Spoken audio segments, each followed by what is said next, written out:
Yes, I had a lovely little place right on the river, floor to ceiling windows. Cassandra had finally bought the antique dining table she always wanted. Yeah, well, I had a country estate, didn't I?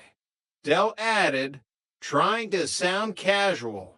With peacocks wandering the lawns and everything, big gates with an intercom, the whole works.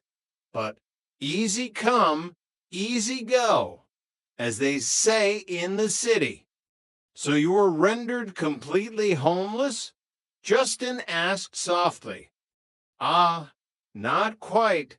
Dell smiled, tapping the side of his nose. Due to my remarkable foresight and business acumen, some years previously, I had retained ownership of another property. Just a little pied-a-terre. You understand. A safety net. So at least we had somewhere to live when the bailiffs came knocking. What property was that? Justin inquired. Rodney sighed, the sound carrying the weight of 1,000 disappointments. It's called our old flat, Nelson Mandela House, flat 368. High-rise. The lifts still smell of stale urine and fried onions. It just goes to show you how our fortunes altered, Dell mused, staring out the window at the gray London sky. I mean, suddenly everything had changed. All our brilliant good luck turned to devastating bad luck. Every day, there were more rows with the wives.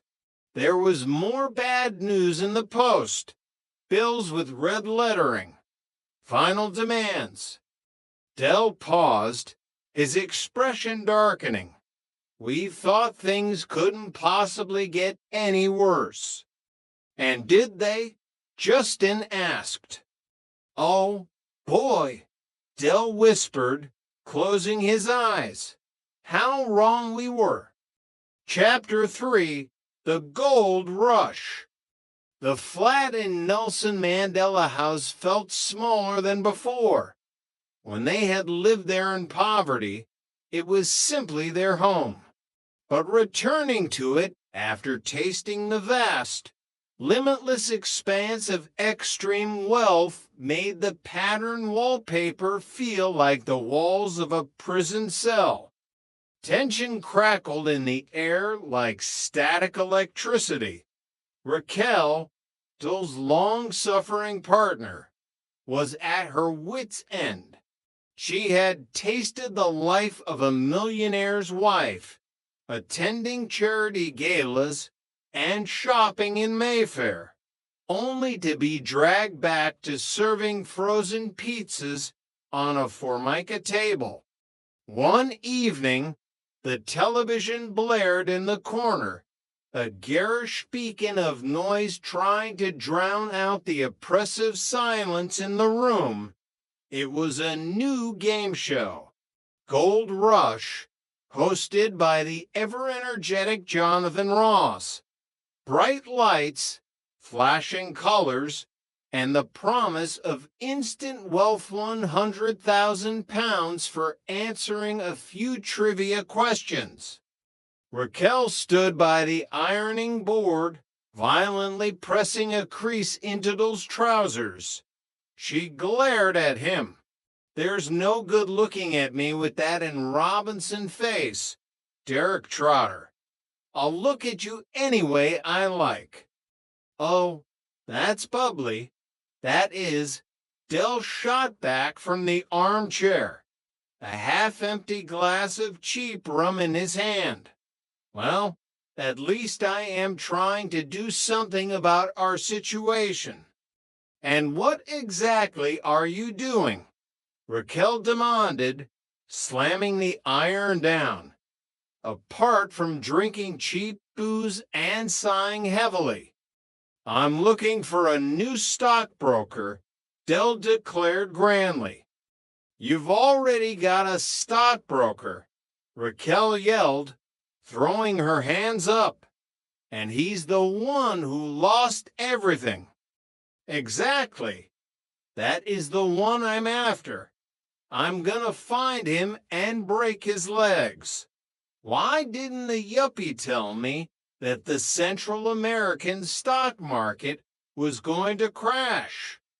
Rodney, who had been quietly reading a depressed-looking potted plant in the corner, finally spoke up. "He phoned you. Dell, he phoned you at least 6 times. I took the messages. He phoned you on the Monday and said he had to speak to you urgently about the impending collapse, but you were too busy to speak to him." Dell spun around, pointing an accusatory finger.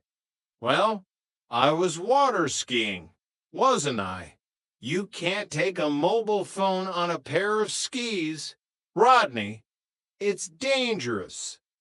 "You wasted our bloody birthrights," Raquel screamed, tears of sheer frustration welling in her eyes. "We had security.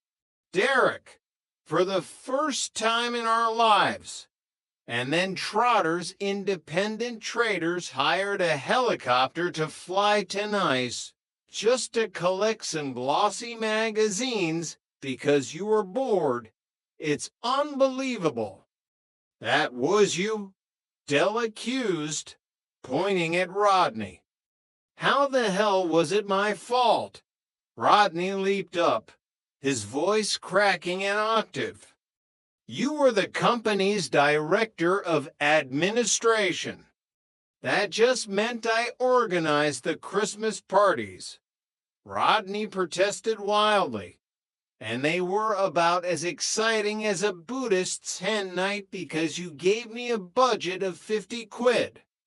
You were the managing director," Rodney countered, stepping closer. "You were the chairman, you were the chief executive, and you were the president of the company. You signed the checks." "Oh, it's my fault now, is it?"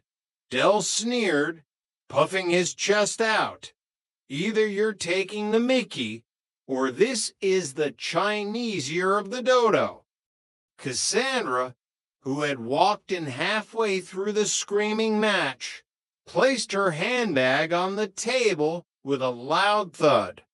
"Wait a minute," she said, her voice icy and calm, cutting through the chaos.